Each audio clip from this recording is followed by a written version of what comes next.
I've been asking Jesus this question about the Eucharist and the belief of many Catholics that, I guess it's the Catholic belief, I guess it's doctrine, that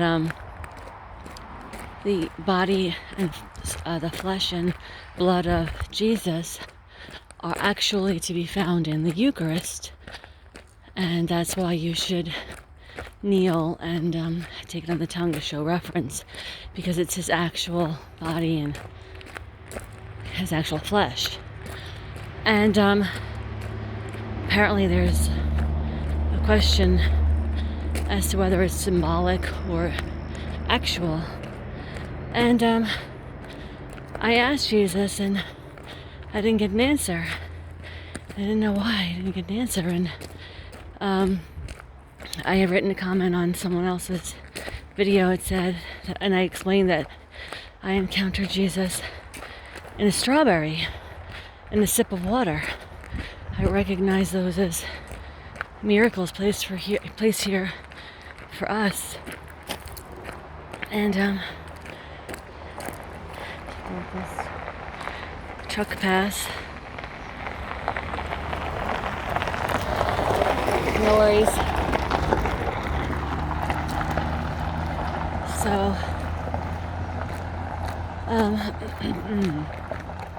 sorry about that.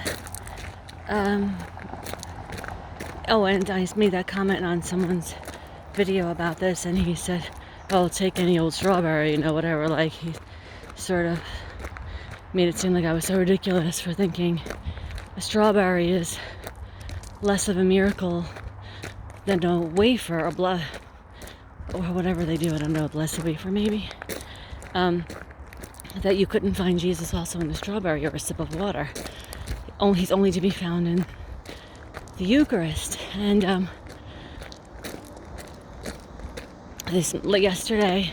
last night, my son's tooth fell out, and we put it under the pillow for the tooth fairy. And this morning, he woke up before I did, and he said, "Mommy, she didn't come." And I said, "All right, well, we'll have to just give it a minute. So of course I went, I said, "Go back to sleep." I went and I got some money, put it under his pillow, and he saw it and he grabbed it. He was like, "Yo, she came." And it was so obvious that I had put it there, but he's so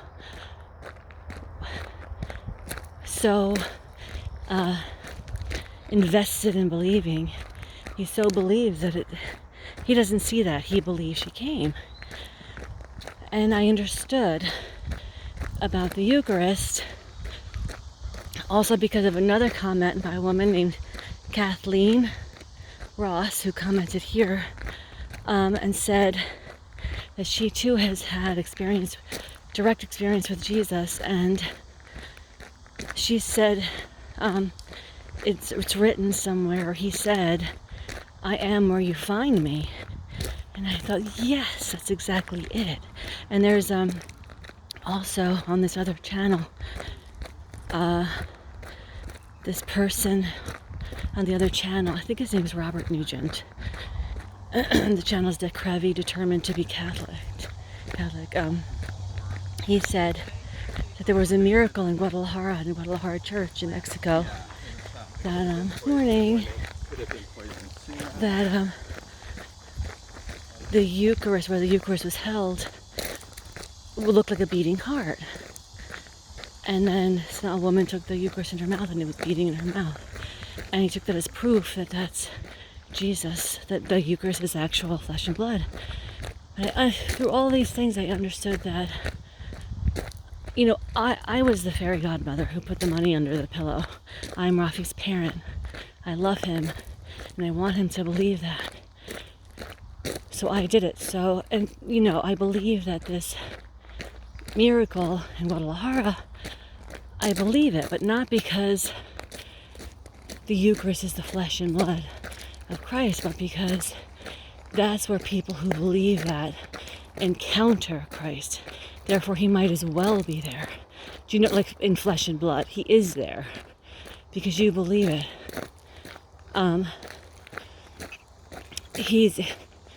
Do you know what I mean? And what Kathleen said is true. You will, wherever you find him, there he is. So I think that this insistence that you can only find Christ in the Eucharist is, sort of dismissing everybody else's experience and saying, no, there's only one way. There is not only one way to encounter Christ. However you encounter Christ is how you've encountered him. So I think that he wants us to understand that we shouldn't be insisting that the way that we encounter Christ is the only way. They should all be honored and respected. So if it's the Eucharist for you and you believe, then that is how you encounter Christ. You shouldn't need proof like a flesh and blood if you are aware that that's where you're meeting Christ. There's no reason to insist on proof and insist that everybody has the same experience you have. We're all different and we're all going to have different experiences. Have you encountered Christ? I feel like it's happened to so many people, and I don't know, it's just so discounted by people who are, so determined to insist it's their way. There's only one way. There's not only one way. So have you, morning, encountered Christ? If so, what was it like? Explain in the comments. I will have a conversation about it and we'll grow our community. Like, subscribe, and share. That will help keep the channel going. And I'll see you in the next one. Bye. Oh, did I make my point about the fairy godmother? I always feel like I just touched on something. So it's not that, like, I'm the loving parent who put the money there. So it's not that the energy of, what my son believes is the fairy godmother doesn't exist. It does. It's a loving presence. And it was me. It's just that's how he saw it through, the fairy godmother. And it's the same with the Eucharist. There's a loving presence there, and some people see it through the Eucharist. Some people can, go to the beach and look at a seashell and see the loving presence there. Anyway, okay, see you in the next one. Bye.